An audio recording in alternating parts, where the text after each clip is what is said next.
Alright. And continuing the Halloween franchise with Halloween 6, The Curse of Michael Myers, or Halloween, The Curse of Michael Myers.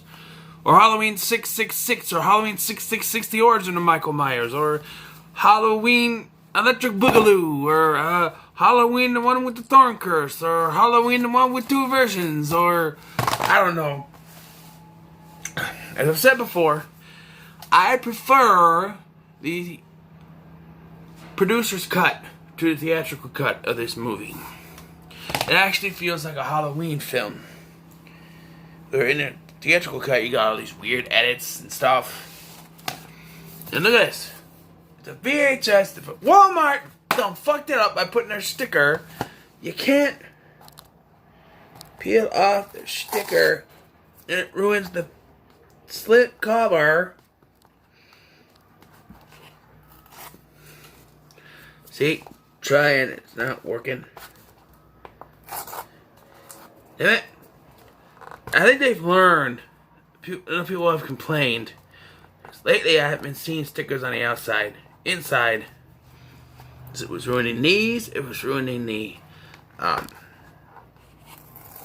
lenticular, because the shining one that's over there out had one. It's on the outside of the plastic, which is where you want it. So yeah. So you see, I tried to peel it off. You just take that off. And it's the regular. No, not these. It's in a Blu-ray player. Alright, so why do I like Halloween's the producer's cut better than the theatrical cut? Well, the editing is better. They got these editing stuff like beginning when they're reeling Jamie in. You see these weird editing coming up your faces when Tim's girlfriend is getting killed. Just Michael stabbing her. It's just no. And the ending, because Donald Pleasance died before this film was complete, the ending is just Michael's mask on the ground. You hear Loomis scream in the distance. There's a syringe there too, I think. And that's it. Or a needle, whatever.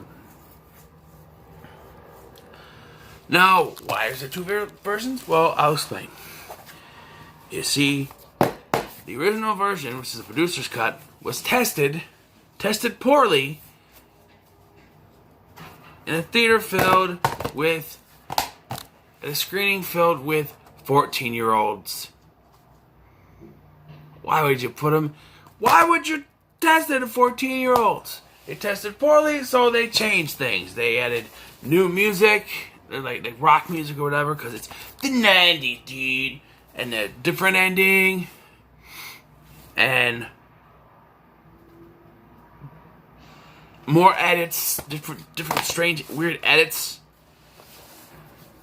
Like in the theatrical version, you have Paul Rudd narrating, which makes no sense because you don't know who he is. If you first watch this movie, you hear Paul Rudd narrating, and you're thinking, "Why is he? Who is this guy? Who is this guy? Why is he ducking? Who is he? What's going on?" But the producer's cut, it's Loomis talking, and you know that it's Loomis. I don't know why they couldn't keep that in there. Maybe with the edits. I don't know. The theatrical version, Paul Rudd is also credited as Paul Stephen Rudd, where in this version he's just Paul Rudd. I think, and like I said, the ending is a little bit better. It ties in to the Thorn cult, which they've been trying to build since Halloween 5. They're trying to build through this. And, well, in the theatrical version, just abandoned. Michael kills everyone that's a part of the Thorn cult. And then everybody gets out, and Loomis says, "I have unfinished business." And then, like I said, you see Michael's mask and a needle, and you hear Loomis scream. It's the same scream from the producer's cut, but you don't see anything. Whereas the producer's cut ending embraces the Thorn cult, and Loomis sees Paul Rudd plays Tommy Doyle in this. He uses the runes to trap Michael, freeze him. The same Samhain, which is not how you pronounce it, it's Samhain. They pronounce it right in Halloween 3, Samhain. But then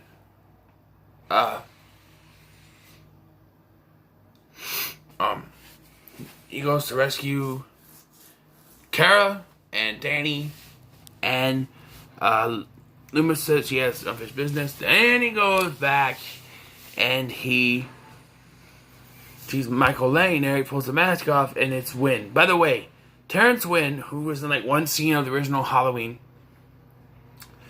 is the Man in Black. That's right, some old dude.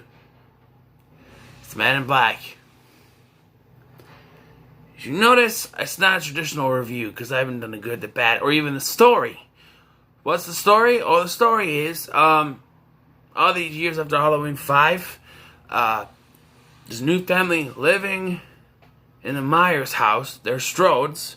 John and Deborah Strode, yes, they're named after John Carpenter and Deborah Hill. They are living in there with their family, and the rest of the family. I guess John's the only one who knows that it's the Myers house. This looks like the Myers house on like Halloween 5. And across the street is Tommy Doyle living with Mrs. Blankenship. Tommy Doyle, of course, played by Paul Stephen Rudd, depending on which version you're watching. And it revolves around the Thorn cult wants to bring Danny into the fold, but also they're after this baby that's Jamie's baby from part 5. And that's another thing that's different in this one, is that in the theatrical cut, Jamie dies almost right away. She gets killed by Michael at a barn. But in this version, she survives that, only to then be shot in the head by the Man in Black or Wynn at the hospital. But there's more of Donald Pleasance in the producer's cut. There's an explanation, because in the theatrical cut, he's just at the hospital when Tommy comes in with the baby. Whereas in the producer's cut, there's a reason for him to be there. He's there visiting Jamie. He's there, visiting Jamie. And he brings the baby in. Now, this is the one thing that's always bugged me, alright? Tommy comes in with the baby, right? He says, I need to see a doctor.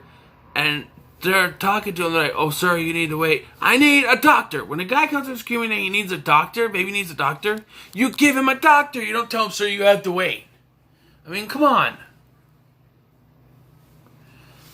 Are you stupid? What's wrong with you?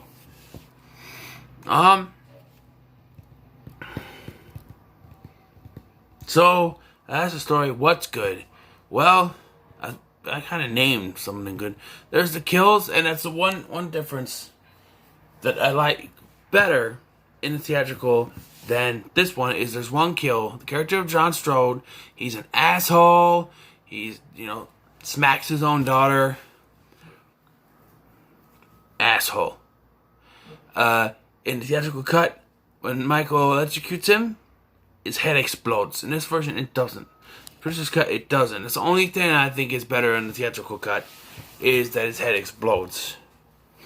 And this feels more like a traditional Halloween film with the Halloween music playing, most of the time. And in this version, there's a little girl singing. When the theatrical, she doesn't. This one, Mommy, it's raining red. Even though she's being dripped by blood, but it's raining red. Yeah, the John Strode kill is my favorite kill. Either way, there's that. If I gotta have a negative, it's that while the Thorn cult storyline comes to a conclusion here, it's not really a satisfying conclusion, because the curse is passed on to Loomis, and I kind of see why they took that out, because by the time they started redoing the for the theatrical version, they're like, well, he's not going to be able to continue. He passed away. Well, they didn't know that when they first filmed it. So, yeah, there's that. But then again, you just have the, screaming or whatever. And if they continue from the storyline, they could have just said Michael killed him when he went back down. I don't know. But they totally abandoned the Thorn storyline, the theatrical version. And that's why I don't like the theatrical version, because what was the point of 4 and 5?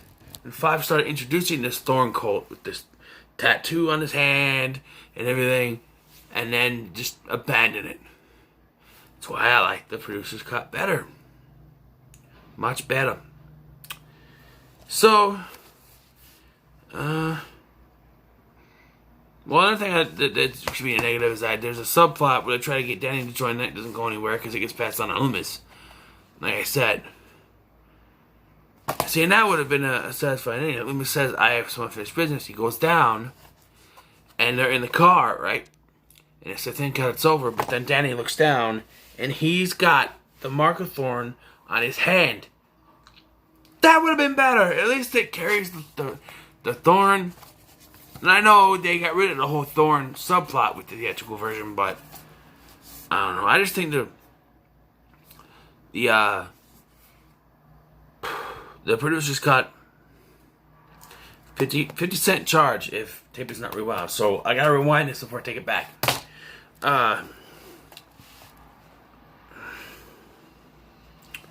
Yeah, I definitely like the producer's cut better than the theatrical cut. So, all in all, guys, I'm going to have to give this a 7 out of 10 for me. So what are your thoughts on Halloween, Curse of Michael Myers? Theatrical cut, producer's cut, whichever cut you prefer. Let me know in the comments below. Remember to like, share, and subscribe. And as always, I love peace and chicken grease.